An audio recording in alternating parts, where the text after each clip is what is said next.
Alors Pascal, on est ravis que tu nous accueilles. Un plaisir. On va pouvoir rentrer dans le vif de la discussion le jeudi 18 décembre pour justement comprendre quels sont les phénomènes qui ont encore une puissance dans le débat public autour de la décolonisation, de la colonisation, on va en parler, et comment en fait cela construit aussi un rapport particulier des Français à l'impérialisme, au colonialisme, et comment ça aujourd'hui ça peut donner aussi une forme de leçon de l'histoire, de ce que sont les différentes formes d'impérialisme que l'on critique aujourd'hui vis-à-vis de la Russie, vis-à-vis des États-Unis, vis-à-vis de la Chine, mais dans quelle mesure les Français sont peut-être pas les mieux placés pour porter cette critique des impérialismes. Et donc comment est-ce qu'on réaffirme une réponse européenne face à ces impérialismes, et comment est-ce qu'on construit aussi une réponse qui permet de lutter contre les inégalités à travers la planète avec un nouveau modèle de développement. Et donc on voulait pouvoir échanger avec toi sur quelques idées, quelques pistes de réflexion à l'aune de tes écrits, à l'aune de tes réflexions. Et on voulait commencer par une première question. Donc, quelles leçons, toi, tu tires de la colonisation au niveau global, et notamment du phénomène de décolonisation en France? Découvrir que la France a été un pays qui a eu un empire, c'est une banalité. Penser que notre histoire coloniale dure 5 siècles, c'est déjà une nouveauté. Regarder l'histoire de la Russie, du Japon, des États-Unis, à l'aune aussi d'une histoire impériale, pour nous c'est super évident. Beaucoup moins quand c'est pour nous. C'est-à-dire qu'en fait, on se rend compte qu'on le sait, mais on n'en tire pas forcément des conclusions de notre présent, sur l'impact que ça peut avoir. Des fois, des gens me disent en conférence, oui, mais aux États-Unis, l'histoire de l'esclavage, ça s'est fait sur le sol des États-Unis. Nous, c'était lointain. Oui, je leur dis, c'était peut-être lointain, mais c'était la République, c'était la France, c'était l'Empire, le Second Empire, le premier, la Révolution française, c'est notre histoire, qui a été traversée par cette histoire impériale. Et puis les décolonisations, c'est la 4e République, il l'a connue. Les 30 Glorieuses, c'est aussi des guerres massives. Madagascar, l'Algérie, l'Indochine, le Cameroun. Cette histoire fait partie de nous. Et pourtant, les gens la regardent un peu avec une distance. On comprend tout de suite pourquoi la discrimination existe aux États-Unis sur les populations afro-américaines. On a beaucoup de mal à comprendre pourquoi chez nous, par exemple, ce rapport à la société française aujourd'hui, post-coloniale, pourrait exister. Il y a du travail à faire. Il faut prendre le temps d'expliquer. Il faut prendre le temps d'expliquer qu'une histoire qui paraît lointaine n'est pas si lointaine que ça, qu'elle a irrigué notre récit français. Nos enjeux de la République, les débats nationaux, Jules Ferry, Guy Mollet, Blum, Clémenceau, les grands enjeux de la République, la droite, la gauche, l'Union nationale, l'appel à l'Empire, Première Guerre, Deuxième Guerre mondiale. Toutes ces questions-là font partie de notre récit du commun. C'est notre histoire de France. On est les enfants de la Commune, de mai 68, de Jeanne d'Arc, de Vercingétorix, mais aussi de Jules Ferry, de la conquête de Madagascar, de la guerre d'Indochine, de la guerre d'Algérie. C'est comme ça. Toi et moi, nous héritons de cette histoire. Et cette histoire, elle nous fait, elle nous fabrique. Nos imaginaires, notre rapport aux autres, notamment aux autres qui sont venus vivre dans le pays, il y a très longtemps, de l'ex-colonisateur. Et donc ceux qui sont descendants de ceux qui sont venus vivre dans le pays de l'ex-colonisateur, ce qui est déjà un paradoxe incroyable. Toutes ces questions-là, elles ne sont pas neutres. Elles nous racontent un récit qui nous impacte. Donc l'histoire coloniale et l'histoire des décolonisations, c'est quelque chose qui nous marque, qui est un de nos marqueurs. Il n'y a pas que ça. L'histoire des rois qui ont fait la France compte, l'histoire des révolutions compte, l'histoire de la Commune est essentielle, mai 68, l'histoire du Front populaire. On sait qu'on hérite de tout ça et d'un seul coup, on n'hériterait pas de l'histoire coloniale. Bon, je ne dis pas. Hein. C'est comme un héritage, c'est un tout, tu vas voir le notaire et tu lui dis « ok, ok », et à la fin, il y a l'addition. Et bien c'est notre récit. Toute cette histoire-là, on a besoin à la fois de la reconnaître, de la connaître, d'en débattre, de savoir que tout le monde ne la regarde pas de la même manière, parce que nos mémoires sont différentes, mais notre histoire est commune, et que ça a des effets dans le présent, et qu'elle a, quelque part, marqué notre récit du commun, et qu'elle est complexe, à droite comme à gauche. Par exemple, au moment des décolonisations, ce qu'a été la gauche à cette époque-là, aussi bien d'ailleurs le Parti communiste que la SFIO, ou l'ancêtre du Parti socialiste, l'ancêtre du Parti communiste actuel, et de la gauche, on va dire, plus radicale actuelle, n'ont pas été simples dans leur choix et dans leur posture face à l'Empire. Parce que ce n'était pas une question simple. Ce n'est pas une dichotomie aussi simple que la droite et la gauche ont pensé ainsi l'Empire. Je rappelle que les premiers initiateurs de l'idée impériale étaient plutôt centre-gauche, alors que l'extrême droite s'y opposait, non pas parce qu'ils avaient des grandes valeurs humanistes, mais parce qu'ils pensaient que l'Alsace-Lorraine était plus importante.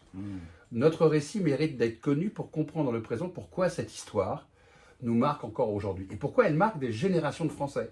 Parce que l'histoire des décolonisations, c'est les guerres, donc des Français appelés, réappelés, qui ont été appelés à cette histoire. C'est des gens qui ont connu dans les territoires coloniaux ce récit. C'est des gens qui, dans les territoires ultramarins actuels, des fois ont connu des frustrations au moment de ces combats pour les indépendances. Polynésie, Guadeloupe, Martinique, par exemple, qui ont eu des vrais combats politiques. C'est une histoire aussi qui a marqué ceux qui sont venus vivre après en France, je le disais tout à l'heure, Harkis, Pieds-Noirs, une histoire qui marque les gens. il y a dans ce pays 30 à 35% de gens qui sont liés à l'histoire impériale. C'est peut-être un des récits historiques qui marque le plus en termes individuels, familial, des gens et des Français. Cette histoire n'est pas neutre, c'est notre histoire. Et tous les Français sont en fait liés à cette histoire, parce que ce n'est pas parce que tes grands-parents et mes grands-parents n'ont pas forcément été aux colonies, c'est pas parce que nous n'avons pas eu des fonctionnaires coloniaux, c'est parce que nous ne sommes pas descendants de harkis ou de rapatriés, que cette histoire ne nous impacte pas. Elle nous impacte parce que c'est l'histoire des empires, de la République, de la monarchie, c'est l'histoire de France. C'est la nôtre. La gauche française, elle n'échappe pas à cette fracturation sur l'impérialisme. Dans l'analyse qu'on peut en faire, nous, en tant que socialistes aujourd'hui, les débats qu'on peut avoir avec le reste de la gauche, les communistes, les insoumis, même les écologistes, comment tu analyses ça aujourd'hui dans le débat public? Parce que si la gauche n'avait pas eu un rapport à cette histoire impériale, on pourrait dire qu'il y a une rupture entre le passé et le présent, mais pas du tout. La gauche existait au moment de l'Empire. Les gauches existaient au moment de l'Empire. L'histoire du Parti communiste, par exemple, avec l'histoire impériale, elle est compliquée. Les pleins pouvoirs au moment de la guerre d'Algérie, ça ne sort pas de nulle part. Certes, il y a eu des moments de rupture, la contre-exposition de 31, que CGTU et les surréalistes, mais il y a aussi des moments d'acceptation de l'Empire en fonction des intérêts des fois politiques. L'histoire du Parti socialiste et ses FIO à l'époque, les moments de Blum, par exemple, l'après-guerre, les 30 Glorieuses, n'est pas simple dans leur positionnement. Et on le sait aujourd'hui, si tu as une conversation sur les grands moments de la gauche française, généralement, le temps Guy Mollet est un peu oublié. Et si tu te demandes pourquoi il est oublié, c'est généralement l'affaire algérienne. Tout ça, nous le savons entre nous. Et pourtant, on a du mal à percer l'abcès. On a du mal à regarder cette histoire en face. Pourquoi? Parce qu'à un moment, la gauche a cru aussi dans une forme de dynamique impériale. Elle a amené la lumière, la civilisation, la mission civilisatrice dans le pays des ténèbres. Et aujourd'hui, c'est, allez, un héritage impossible. Parce qu'il va falloir savoir dialoguer avec ça. Il va falloir dialoguer avec notre histoire. Il va falloir dialoguer avec ceux qui, à un moment, en plus, ont eu des débats entre eux. Ça n'a jamais été quelque chose d'uniforme. Dès la fin du 19e siècle, dans les années 20-30, au moment du Front populaire, il y a des débats qui ont traversé la gauche. Et puis, à un moment, il y a des forces de gauche qui l'ont emporté sur d'autres. L'époque de Mitterrand, ministre des colonies, dans les années 50-51, c'est pas la même chose qu'un Rocard en 59 avec ce qui se passe en Algérie, la rupture avec Amandès ou Savary. Il y a eu des débats dans la gauche. Et justement, c'est bien de le dire. Comme à droite. Ce que je veux dire, c'est que l'idée coloniale est plus complexe que de penser qu'il y a eu d'un côté des Algéries françaises et de l'autre côté des grands libérateurs anticolonialistes.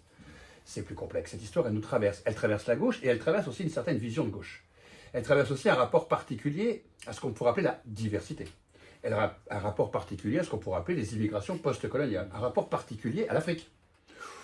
Si on regarde à peu près bien ce qui se passe après 81, le rapport à la France-Afrique n'a pas beaucoup été en rupture avec les années précédentes. Ça veut dire quoi? Ça veut dire qu'il y avait aussi des territoires politiques où il y avait une sorte d'union nationale sur la manière de faire.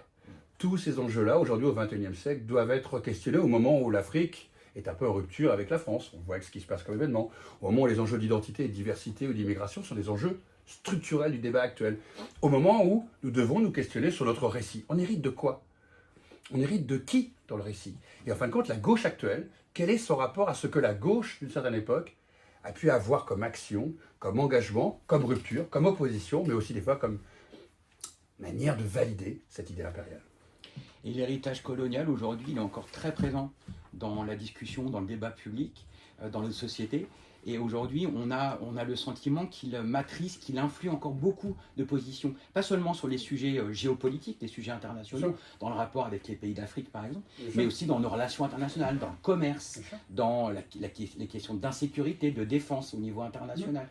Et comment toi tu l'analyses ça pour que justement, dans la perspective de 2027, on ait des réponses qui soient mieux adaptées, parce qu'aujourd'hui, on a le sentiment qu'on se replie un peu sur nous. Et donc, quel peut être un peu le chemin que pourrait suivre la gauche pour justement dire quels sont les héritages dont on doit se débarrasser, qu'on doit assumer, dont on doit se débarrasser, et ceux qu'il faut pouvoir conserver. D'abord, tu n'es pas surpris dans ta question de savoir qu'il y a encore des héritages qui nous traversent aujourd'hui. Tu le vois dans tes débats, tu vois dans les conversations qu'on peut avoir, tu vois dans la société française, tu vois dans les débats des décoloniaux, des fois très radicaux, tu vois dans le débat des nostalgiques, qui rêvent d'une grandeur perdue quand les champs de coton étaient ramassés par des Noirs et que dans nos cuisines étaient des femmes, ceux qui rêvent d'une grande époque, de l'Empire et de la grandeur française. Mais tout ça, ce sont des imaginaires, mais aussi ça s'appuie sur un récit et une histoire. Certains pensent que la France était grande quand elle avait un empire. D'autres ont du mal à comprendre cet enjeu de diversité, ou peuvent avoir peur pour leurs enjeux identitaires par rapport à certaines immigrations. D'autres ont beaucoup de mal à digérer ce passé impérial. Mais qu'a fait la France aux colonies? D'autres sont encore en débat. On vient de faire un livre récent avec Benjamin Stora, faut-il s'excuser de la colonisation? Tu serais sidéré des réactions dans les débats, dans les conversations. Par exemple, de personnes qui disent « Mais moi, en tant que blanc, en quoi je serais responsable ?» Le travail qu'il y a à faire, le boulot qu'il y a à faire. Dans notre génération, responsabilité, mise à distance, intérêt, Est-ce que ça me concerne? En quoi ça explique notre rapport au monde? En quoi les autres nous regardent? Un exemple très simple. Souvent les Français te disent, mais moi, je suis très à l'aise avec ces questions. Oui, mais il y a 200 pays dans le monde qui ne sont pas forcément à l'aise avec le rapport à la France au monde. Ton rapport à la nation, ton rapport à l'identité, ton rapport à l'Europe. Je rappelle qu'on est le pays en Europe qui a la première communauté afro-antillaise, le premier pays en Europe qui a la première communauté maghrébine, premier pays en Europe qui a la communauté musulmane, premier pays en Europe qui a la communauté asiatique du Sud-Est Asie, caribéenne. Mais tu te rends compte? Nous sommes un pays de diaspora et nous avons du mal à penser notre force à l'aune d'un récit historique que nous n'assumons pas. Tous ces enjeux, bien sûr, qui font partie du présent. Ça ne veut pas dire, bien entendu, que nous ne sommes plus dans une société qui ressemble à celle d'hier. Les gens votent et sont citoyens. Mais en même temps, entre celui qui est descendant d'arrière-grands-parents issus de l'histoire impériale et qui vivait en Algérie, au Sénégal ou aux Antilles, et toi et moi, c'est peut-être pas le même récit, le regard sur la République. Ça veut dire quoi être français? Pour quelqu'un dont les arrière-grands-parents sont peut-être nés au Sénégal et qui étaient français à l'époque et qui ont perdu la nationalité en 60 et qui l'ont retrouvé après. Petit détail du droit français. Tout ça fabrique quelque chose sur lequel il faut dénouer les choses. Il faut en parler, il faut dialoguer. Il faut aussi parler à ceux qui ont peur de tout ça. Parce qu'il y a aussi des enjeux très identitaires, mais il y a aussi des enjeux très politiques. Le marqueur à droite et à gauche sur le passé colonial est un marqueur fort. On le voit bien. Quand tu écoutes Retailleau, par exemple, Zemmour, des gens à droite ou des gens à gauche, il y a des sortes de marqueurs qui sont presque des impensés, mais des automatismes. Il faudrait penser comme ça sur cette question. Pourquoi? Parce que les lignes de fracture seraient encore là. Elles n'ont pas disparu. Les lignes de fracture de la guerre d'Algérie, de la guerre du Cameroun, de la guerre d'Indochine n'ont pas disparu. On se repositionne. C'est le dernier sujet qui fait toujours une petite phrase dans une campagne électorale présidentielle. Tu n'as aucun autre sujet de l'histoire. Le mai 68, on n'en parle plus. La commune, on n'en parle plus. Vercingétorix te rendent rarement dans les campagnes électorales. Mais alors la question coloniale, c'est là, pour le rapport à l'Algérie. Nous venons de le vivre depuis 1 an. Tout ça montre bien que dans notre présent, cette histoire n'est pas morte. Et donc, il y a un travail à faire. Il n'y a pas une ligne unique, parce qu'il y a des mémoires différentes dans le pays. Il y a des récits différents, des héritages différents. Il va falloir apprendre à dénouer tout ça et à trouver comment on arrive à faire qu'en ayant des mémoires différentes, mais une histoire commune, nous arrivons à nous faire un destin au sein de la République. Je rassure tout le monde, toutes les ex-puissances coloniales vivent les mêmes problématiques que nous. Deuxième élément qui nous rassure, avec l'Allemagne, on a fait 3 guerres et on a trouvé la solution. C'est pas impossible. Ça veut dire qu'il faut juste savoir se poser, réfléchir à tout ça, savoir comment on en hérite et dialoguer. Dialoguer avec l'autre. Et on le voit bien. Ce qui vient d'arriver avec l'Algérie nous démontre bien qu'on a encore un long chemin à faire, mais des 2 côtés de la Méditerranée, il y a un long chemin à faire. Merci beaucoup. Merci beaucoup.